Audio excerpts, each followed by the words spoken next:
transporting recyclables. If you're here for anything other than that, you're in the wrong room, so you can go down somewhere else. But, you know, Gene Jones asked me, or I asked him if I could be a moderator another year, and he said that'd be great. And, you know, I know you got to be flexible. I understand that. So about 4 minutes ago, thank goodness, Rob Hooper is going to pinch hit for what was going to be our second speaker. So you have to be on your toes. I learned a couple of things here this morning. It's a small world. Brian Smalley is going to be one of our speakers. And Brian Smalley, other than being a 15-year veteran in the Marine Corps, was also a graduate of the Citadel. I am too. So that, you don't see those folks very much, and I'm glad, we are always glad to run into each other. So anyway, Brian is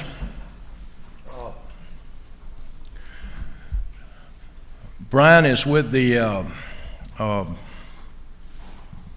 National Steel Car, and he's going to talk about the what does the future look like in rail and recycling. And we're real proud to have him here. And then he's going to be followed up by Rob Hooper, who's going to discuss the logistics side of it. So we got a little bit of a view both ways. So I think you'll find it very interesting. We're going to wait to, if you will, turn your cell phones to silent. And we're going to wait until we're through, and then we'll take questions in. So, so write down your questions along the way. I know you probably want to know all about this trucking because that's a hot tomato today, or a hot potato. So I think you'll like what these guys say. Brian Smalley, you up first.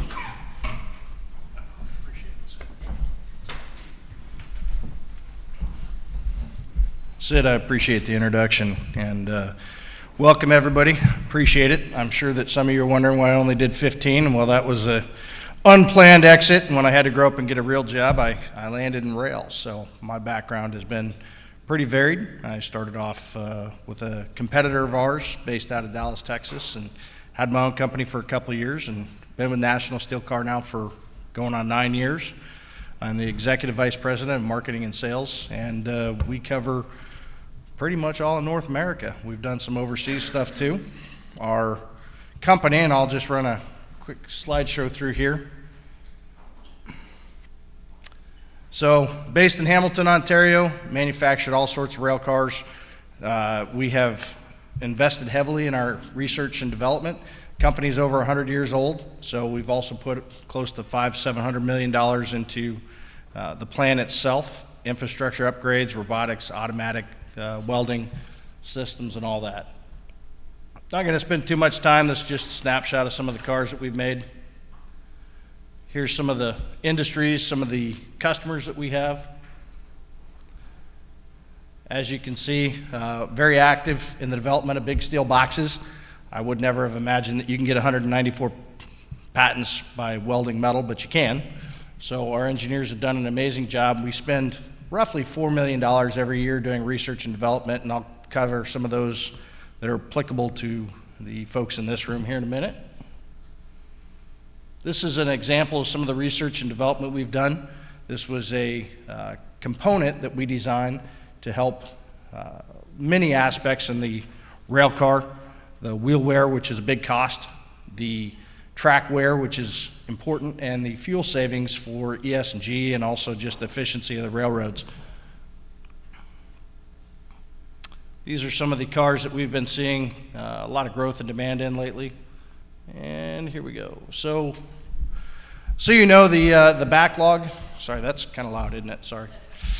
Backlog is running right about 50 to 60,000 cars.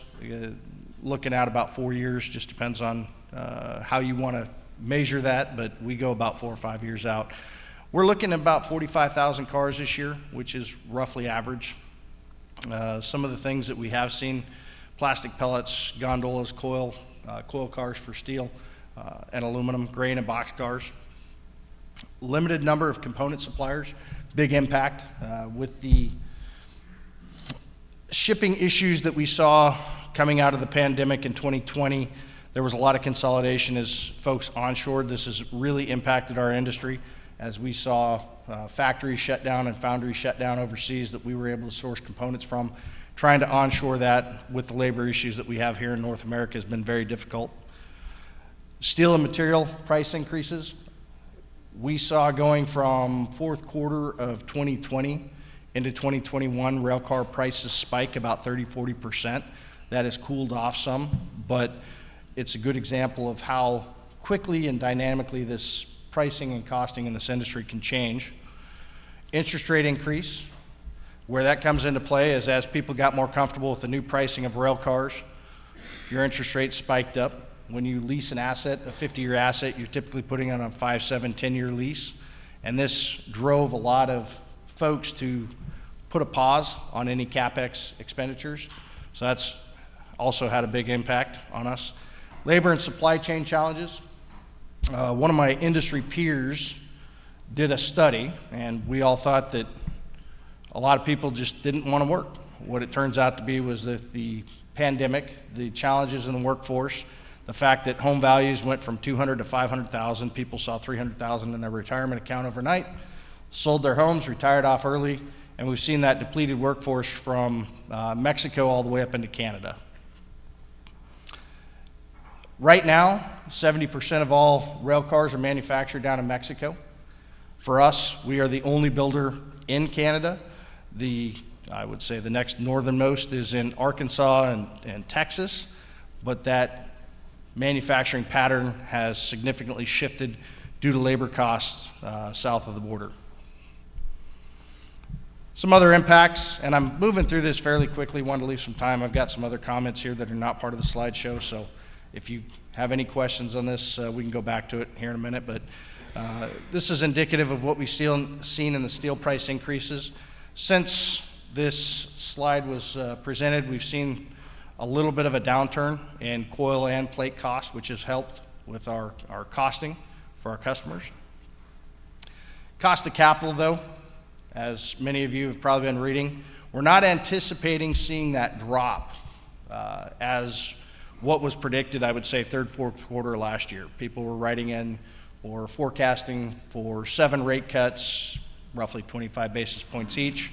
The latest that I've heard is anywhere from 2 to 3 rate cuts that are scheduled in for this year or forecast in for this year. So we'll see how that impacts. And the reason why this is so significant, if you've got a rail car and your steel prices go up, steel accounts for roughly 30 to 40% of a rail car, that's going to increase. So a 20% cost in your steel spike might result in $5,000 or $6,000, but your interest rates, that's going to range, depending on cost of capital, anywhere from $1 to $2 per basis point, or 1 to 2% per basis point increase. So has a very significant impact for a majority of our shippers. Scrap pricing, many of our surcharges are based on scrap pricing. So whenever that market spikes up and down, we see a change. I would say that scrap makes up for 6 to 8% of railcar pricing, or excuse me, surcharges make up 6 to 8% of pricing. So that's really going to flow. These are the factors, as some of them were mentioned before. Labor, shortages in labor. We had for many years a drive. We were about 500 to 600 employees short of our goals of what we could have increased our production through. We had programs, incentives for our employees to bring on people that would go through the welding school. They stayed for a certain amount of time, and then the employee that referred them would get a $1,000 bonus. Even through that, we were still running about 500 to 600 under what we wanted to. We have 1,700 employees currently, but the demand levels the last couple of years, we could have easily pushed that up to 2,300 employees across our plant, our facilities. The supply chain labor shortages, as we talked about, several factors in that. We saw container rates, so the components that we were getting from overseas, those container rates going from, and I'm sure everybody in this room saw it too, 3,000 to 30,000, really impacted the cost. We had components that were sitting offshore that couldn't get unloaded, that delayed our production. There were foundries shutting down. Many changes in the industry that we have been moving through. We are now at a point to where our component supply, I would say, is stable, but is still does not have the resiliency to weather a significant spike, or if they shut down the border or any of these other potential factors that are going to impact that can really disrupt our component suppliers. Interest rates, as we talked about, can have a significant impact on railcar pricing. World economy. We're not getting wheels out of Russia and axles out of Ukraine anymore. We're seeing many things shift in China. The population's decreasing. We're seeing a lot of labor moving to Vietnam and some other places, which impacts our ability to source materials, because every part component that gets supplied generally has to be certified by the AAR. So if you have a foundry shifting from one country to another, it's a long process they have to go through for us to be able to source from that region. Economy uncertainty, impacts from China. Rail is seen as a lead indicator, both positive and negative, for the economy. So when people are not having CapEx, when they're not developing projects, when they're not bringing things on, that's going to really impact our demand. And as you look at a rail car, it's a 50-year asset. So even if you're leasing that asset, it's typically 7 to 10 years. So if you don't know what your CapEx is going to be going forward into the next year, you're not necessarily going to invest in growth in your fleet. And then cars and storage, roughly right now, I looked at the numbers again this morning, we're still running about 19%, which is about average. And it's a wide variety of car types. Tank cars, as we've seen some uncertainty in the regulatory environment for that, some covered hoppers that were brought on, oversupplied a few years ago. Those are making up a majority of what's in storage right now. So that was the canned remarks that I had, but some things that are more pertinent to you. What we have seen in our industry over the last, call it 5 to 8 years, is a significant shift to rail, predominantly in the Northeast, but across North America, where we have waste streams everywhere from scrap steel to plastics, which is the future, MSW, C&D. The Northeast was particularly impacted as you saw access to ports, landfills shut down. A lot of folks moved the direction of rail because it gave them the ability to move 4 truckloads at once. And one of the things that really drove this was the understanding of private versus system cars. I'm sure some of you have tried to use rail in the past. You've ordered, call it 15 cars from XYZ railroad, and one showed up a month after it was supposed to get there. The private car fleet, if you have your cars, you have control over that, and it does not drive necessarily a certainty of business when you don't know what the railroad's going to deliver. But if you have 20, 50, 100 cars in service, you have a good understanding what the cycle times are, what the cycle rates are. It allows you to project what you can and forecast what you can move and where you can move it. It also gives you access, where if you have a system car, you may not necessarily have access to that car all the time. So once your load is moved and delivered and picked up, you can't do a backhaul. If you're, say, selling scrap steel, I have several customers up in the Northeast that are in the scrap metal business. They range from fleets that they've grown from 0 to up to 3,000 cars. I have one customer, they grew up to 50 cars, and what they do is they'll sell their steel across North America, but if they see an opportunity, their car's going from New Jersey to Ohio, and they see an opportunity where they can buy some steel out of, call it Indiana, they can divert that car to Indiana and then make that move. So it gives them the flexibility in some of their trading patterns and some other things that they wouldn't necessarily have with system cars. Port access. I know down here in the Southeast, getting into ports has been a significant challenge. You can't get the trucks in the ports. The trucks have a long dwell time as they're waiting to unload or access. So you don't necessarily have the reliability on the time that it's going to take to get in there, where rail is a pretty common access into ports. Some of the things that we have focused on as far as the scrap market, MSW was a big one. We have designed container flats that are specifically for the waste containers. This was a project that started 10 to 15 years ago with a company that was moving waste to energy. They had a energy plant that they were moving the MSW up to, and we designed a 83-foot 7 flat, which holds 4 20-foot containers. Allows them to move product across the U.S., and that has gained in popularity where New York City just awarded a contract for all of their MSW. It's a resilient business, and we're projecting that's going to drive 700 to 800 cars in this what we call our MSW 83'7" MSW flat. We're looking at it for mining and some other things right now, but it's primarily designed around this business. Scrap steel. We've seen demand for gondolas go from your typical 4,000 cubic foot car, which was based on an old steel car, an old coal car. Coal cars were traditionally designed with steel, especially in the Northeast, to handle the thaw sheds and everything else in the winter.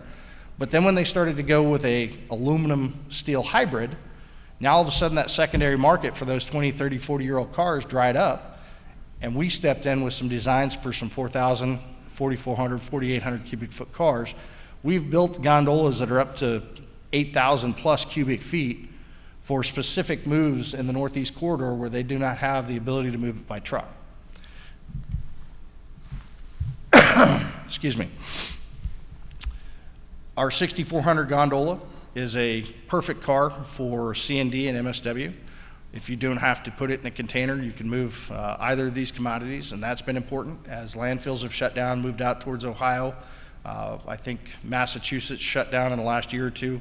They shut down one of the last remaining landfills in the area, so they had to look for places to move it. Rail was a great option. You get about 4 truckloads per rail car, so you've got the efficiency. With a private fleet, you have the reliability. I'm not going to say it's a simple or an easy solution, but it is a good solution that if you take the time and invest into it, you can really see a lot of benefit out of it. Gives you access across country, as I said, gives you access to other movements, and controls your logistics. And as I learned in the Marine Corps, Sun Tzu, tactics win battles, but logistics win wars. So with that, I wanted to get through my presentation real quick just to give you an idea of what's going on in the industry, but also wanted to touch on this because I know it's near and dear to y'all's hearts. So with that, I'd like to open it up for questions. We'll have questions after we finish. Oh, both. Okay. That's all I've got. Thank you. Thank you, Dan. Now from my pen